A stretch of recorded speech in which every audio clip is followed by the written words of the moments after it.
आता बातमी आहे नाशिकमधल्या बंडखोरीच्या आव्हानाची। शिंदेंच्या शिवसेनेच्या विरोधात गिरीश महाजनांचे निकटवर्तीय गोकुळ गीते ठाम आहेत। सकारात्मक निर्णय होईल असं महाजन म्हणाले होते, पण महायुतीच्या उमेदवाराला पाठिंबा देणार नाही अशी भूमिका गीतेंनी घेतली। पाहूया। मला वाटतं ते सकारात्मक निर्णय घेतील। त्यांना मी स्पष्ट नकार दिला की मी त्या उमेदवाराला त्या ठिकाणी पाठिंबा देऊ शकत नाही, कारण मतदारांचा कौल बघता तो कौल चांगल्यापैकी माझ्या बाजूने आहे। नाशिकच्या विधान परिषदेच्या निवडणुकीतला बंडखोरीचा पेच कायम आहे। शिंदेंच्या शिवसेनेचे उमेदवार नरेंद्र दराडे यांच्या विरोधात महाजन यांचे समर्थक गोकुळ गीते माघारीस तयार नाहीत। गिरीश महाजन आणि उदय सामंतांनी त्यांनी नाशिकच्या ओझर विमानतळावर मनधरणी करण्याचा प्रयत्न केला। गीते दराडेंना पाठिंबा देतील असा विश्वासही महाजनांनी व्यक्त केला, मात्र गोकुळ गीतेंनी माघार घेऊन पाठिंबा देण्यास स्पष्ट शब्दात नकार दिला। गीतेंची माझी भेट झालेली आहे, सविस्तर बोलणं झालेलंही आहे। आता हा निर्णय होईल। निर्णय सकारात्मक आहे का नकारात्मक? सकारात्मक निर्णय होईल। गोकुळ गीते यांनी काही अटी ठेवल्या आहे का? कुठली अटी शर्त नाही, काय अटी शर्त त्याची कुठली अट शर्त नाहीये। ते म्हणतात फक्त मी निवडून येतो आहे, मला लोकांचा पाठिंबा आहे, पण मी सांगितलं महायुती आहे, आपल्याला असं करता येणार नाही, आणि त्यामुळे मी त्यांना आता सांगितलेलं आहे काही करून त्याला माघार घ्यायची आहे। मला वाटतं ते सकारात्मक निर्णय घेतील। अनेक ठिकाणी आम्ही एकत्र काम करून लढतोय, अनेक ठिकाणी फॉर्म मागे घेतले गेले, तसं भाजपच्या लोकांनी देखील अनेक ठिकाणी फॉर्म मागे घेतलेले आहेत। परंतु नाशिकची निवडणूक जे 2 अपक्ष होते त्याच्यातले प्रसाद बापू हिरेंनी काल शिवसेनेच्याच म्हणजे महायुतीच्या उमेदवाराला पाठिंबा दिलाय, आणि मी काल देखील सांगितलंय की मी फार आशावादी आहे, मी फार सकारात्मक आहे। त्याच्यामुळं पुढचे जे उमेदवार आहेत गोकुळजी गीते ते देखील सकारात्मक निर्णय घेतील याची मला पूर्ण खात्री आहे।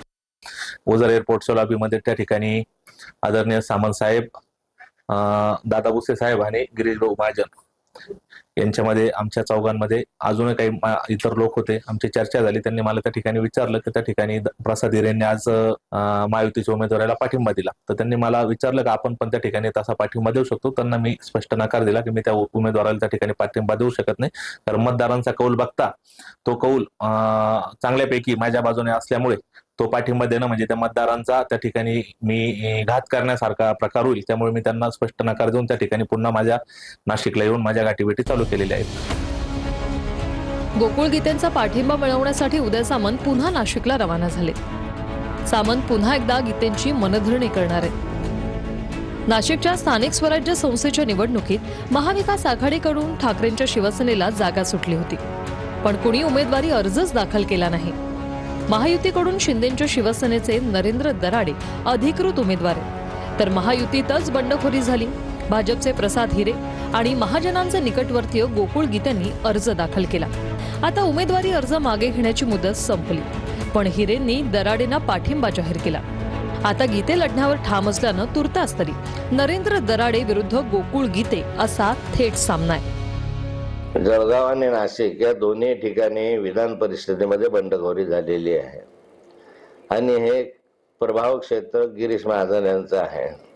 गिरीश महाजन तसे संकटमोचक मनवले जातात, परंतु या ठिकाणी जे संकट आलेलं आहे विधान परिषदेच्या उमेदवारीच्या संदर्भामध्ये ते काही दूर करू शकलेले नाही, आणि तर या क्षणापर्यंत तरी बंडखोरी कायम आहे। इकडे दराडेंनी मुख्यमंत्री देवेंद्र फडणवीसांची भेट घेतली। गोकुळ गीतेंसोबत मुख्यमंत्री फडणवीस आणि एकनाथ शिंदेंनीही फोनवरून चर्चा केली, तर नरेंद्र दराडे यांचे बंधू आणि शिक्षक आमदार किशोर दराडे यांनी गोकुळ गीतेंचे बंधू गणेश गीतेंची भेट घेतली, मात्र गोकुळ गीते पाठिंबा देण्याच्या तयारीत नाहीत। नाशिकमध्ये भाजपच्या बंडखोर उमेदवाराशी शिंदेंच्या शिवसेनेचा सामना आहे, त्यामुळे आता एकनाथ शिंदेंनी विधान परिषदेच्या निवडणुकीच्या रणनीतीसाठी बैठक बोलावली। पवन येवलेसह चंदन पुजाधिकारी, TV9 मराठी, नाशिक।